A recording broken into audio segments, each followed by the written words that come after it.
ભાજપે વિસાવદર, ભેસાણ, જુનાગઢ ગ્રામ્યના મત વિસ્તારો ભાજપને મત નહીં આપે, ચૂંટણી હરાવી દેશે, તો કેવી રીતે ચૂંટણી જીતવી એનું એક ષડયંત્ર કર્યું. અને ષડયંત્ર એ કર્યું કે જે ચૂંટણી એપ્રિલ અને મે મહિનામાં પૂરી થઈ જવાની હતી એ ચૂંટણીને પાછી ઠેલાવી અને પાછી ઠેલાવતા છેક જૂન મહિનાની અંદર આ ચૂંટણી લાવ્યા. જૂન મહિનામાં ચૂંટણી લાવવાથી શું થાય કે 15 જૂન એ ગુજરાતની અંદર લગભગ દર વર્ષે ચોમાસાની શરૂઆત 15 જૂનથી થઈ જાય છે. એટલે 19મી જૂને મતદાનની તારીખ નક્કી થઈ છે.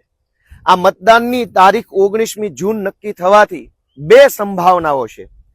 યા તો 15, 16, 17, 18 આ તારીખમાં ખૂબ વરસાદ પડ્યો હોય અને 19 તારીખે કે 18, 19 બે દિવસ જો ખેતરમાં વરાપ નીકળે, ઉઘાડ નીકળે, તો ખેડૂતોને એટલું બધું કામ હોય, એટલું બધું ખેતરમાં કામ હોય કે મત આપવા માટે વ્યક્તિ જઈ શકે નહીં.